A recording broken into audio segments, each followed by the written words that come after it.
السلام علیکم ورحمۃ اللہ وبرکاتہ۔ جلال آباد سے مفتی عبدالستار عرض کر رہا ہے کہ ہمارے حضرت مسیح الامت نور اللہ مرقدہ کا ایک ملفوظ ہے جو اہل علم کے لیے، علماء طلباء کے لیے اور مفتیان کرام کے لیے خاص ہے۔ بسم سبحانہ و تعالی حامد و مصلیہ۔ امام اعظم ابو حنیفہ رحمۃ اللہ علیہ کا کمال حلم فرمایا کہ امام اعظم ابو حنیفہ رحمۃ اللہ علیہ کا معمول تھا کہ عشاء کے وضو سے فجر کی نماز پڑھتے تھے، اور 40 سال تک آپ کا یہ معمول رہا کہ آپ نے عشاء کے وضو سے فجر کی نماز پڑھی۔ اس لیے رات میں سونے کے بجائے دوپہر میں قیلولہ کرتے تھے۔ چنانچہ ایک دن حسب معمول آپ قیلولہ فرمانے کے ارادے سے اپنے مکان کے بالا خانے پر تشریف لے گئے۔ ابھی لیٹے ہی تھے کہ نیچے سے کسی نے آپ کو بلانے کے لیے دروازے پر دستک دی۔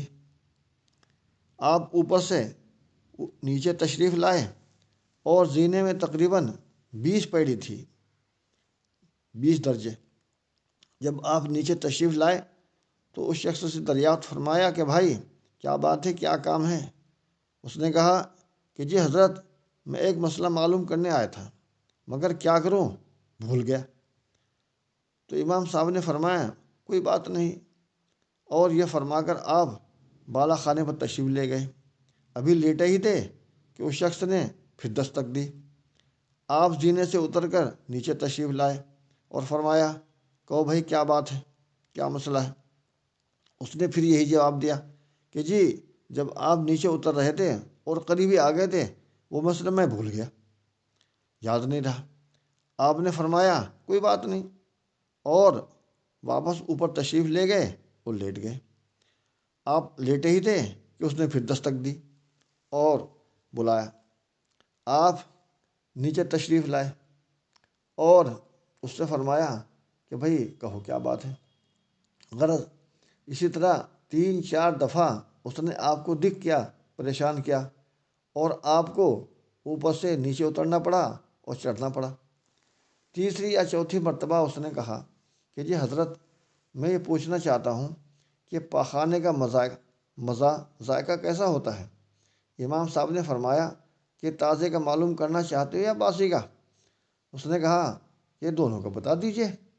آپ نے فرمایا کہ تازہ پاخانے کا مزہ میٹھا ہوتا ہے اور باسی کا کڑوا ہوتا ہے۔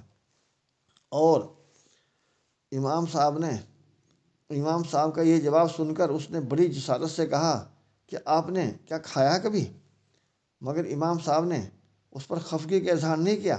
آپ اس پر بگڑے نہیں اور اسے دھتکارا نہیں، بلکہ بہت نرمی کے ساتھ اس سے فرمایا کہ بھائی کسی چیز کا ذائقہ معلوم کرنے کے لیے اس چیز کا کھانا ضروری نہیں ہے، بلکہ اس کے لیے کچھ قرائن اور علامات ہوتے ہیں جس سے اس کے ذائقے کا پتہ چل جاتا ہے۔ اور وہ علامت اور قرینہ یہ ہے کہ تازہ پاخانے پر مکھی آ کر بیٹھتی ہے اور باسی پر نہیں، اور مکھی میٹھی چیز پر آتی ہے، کڑوی پر نہیں۔ اس سے معلوم ہوا کہ تازہ پاخانے کا مزہ میٹھا ہوتا ہے اور باسی کا کڑوا۔ اس نے کہا کہ حضرت آپ نے بالکل بجا فرمایا، سچ فرمایا۔ آمدم برسر مطلب۔ پھر اس شخص نے کہا کہ معاف فرمائیے، مجھے پاخانے کا مزہ معلوم کرنا مقصود نہیں تھا، بلکہ شہر میں آج فلاں جگہ کچھ لوگ جمع تھے اور وہ آپس میں بات کر رہے تھے اور یہ تذکرہ کر رہے تھے کہ اس وقت ہمارے شہر میں سب سے زیادہ حلیم اور بردبار کون ہے؟ سب نے بیک زبان بالاتفاق کہا کہ امام اعظم ابو حنیفہ یعنی نعمان ابن ثابت۔ پورے شہر میں آپ جیسا بردبار حلیم نہیں ہے۔ میں نے کہا کہ تم لوگوں نے امام اعظم ابو حنیفہ رحمۃ اللہ علیہ کو حلیم بتایا ہے، آیا وہ سچ مچ حلیم بھی ہے یا نہیں؟ کبھی تم نے امتحان کیا؟ تو ان لوگوں نے کہا کہ تم جا کر امتحان کر لو، اس لیے میں آپ کا امتحان کرنے آیا تھا۔ چنانچہ ان لوگوں نے آپ کے بارے میں جو حلیم اور بردبار ہونا بتایا ہے، میں نے آپ کو اس سے کہیں زیادہ حلیم اور بردبار پایا کہ دیکھو آپ کو میں نے کتنا تنگ کیا، لیکن پھر بھی آپ نے غصے کا اظہار نہیں فرمایا۔ بلکہ محبت سے پیش آ رہے۔ فرمایا کہ حلم علم کی زینت ہے، اس لیے حضور پاک صلی اللہ علیہ وسلم نے فرمایا اور دعا کی، اللہم اعنی بالعلم وزینی بالحلم واکرمنی بالتقوی وجملنی بالعافیہ۔ معلوم ہوا کہ علم کے ساتھ حلم بھی مطلوب ہے، بلکہ حلم علم کے لیے زینت ہے۔ علم بلا حلم بے رونق اور پھیکا ہے۔ اور شاہ عبدالعزیز صاحب محدث دہلوی نے اپنی تفسیر عزیزی میں فرمایا کہ علم نشرح لک صدرک، اس میں شرح صدر سے مراد علم اور حلم ہی ہے، بیان القرآن۔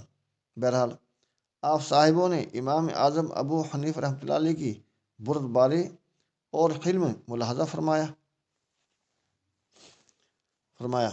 کہ حلم اور تحالم کہ ایک ہوتا ہے حلم اور ایک ہوتا ہے تحالم، کہ بردبار تو نہیں ہے مگر بردباری کسی وجہ سے ظاہر کر رہا ہے، اور مطلوب حلم ہے نہ کہ تحالم، اس لیے کہ حلم اصل صفت ہے اور وصف ہے، حلم میں پائیداری ہے، اور تحالم ایک عارضی صفت ہے۔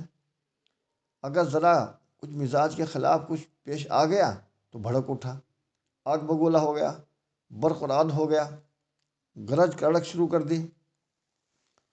آج کل مفتیان کرام اور علماء حضرات کہ اگر کوئی مفتی صاحب سے مسئلہ معلوم کرنے آیا تو مسئلہ تو بعد میں بتائیں گے یا نہیں بھی بتائیں گے، مگر پہلے ہی اس پر برسنا شروع کر دیں گے، برق رعد ہو جائیں گے، گرج و کڑک شروع کر دیں گے۔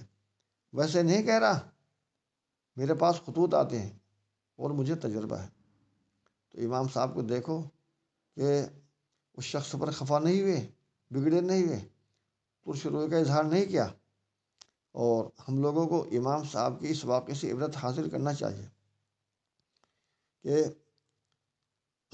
حضور پاک صلی اللہ علیہ وسلم کو اللہ تعالیٰ کا خطاب ہے اور فرمان ہے، فَبِمَا رَحْمَةٍ مِّنَ اللَّهِ لِنْتَ لَهُمْ وَلَوْ كُنْتَ فَظًّا غَلِيظَ الْقَلْبِ لَانفَضُّوا مِنْ حَوْلِكَ فَاعْفُ عَنْهُمْ وَاسْتَغْفِرْ لَهُمْ، کہ اللہ کی رحمت سے آپ ان حضرات کے لیے یعنی صحابہ کرام رضی اللہ عنہ اجمعین کے لیے نرم ہوئے۔ اگر آپ سخت مزاج ہوتے اور سخت دل ہوتے تو یہ لوگ آپ کے پاس سے چلے جاتے، منتشر ہو جاتے۔ لہٰذا آپ ان کو معاف فرمائیے اور ان کے لیے دعا استغفار کیجیے۔ تو یہ حضرت کا ملفوظ ہے، بڑے کام کا اہل علم کے لیے، خاص سے علماء کے لیے، اور یہ ضیاء الصالح میں بھی موجود ہے، آپ حضرات کو پیش کیا گیا ہے۔ اللہ تعالیٰ عمل کی توفیق عطا فرمائے، آمین۔ السلام علیکم ورحمۃ اللہ وبرکاتہ۔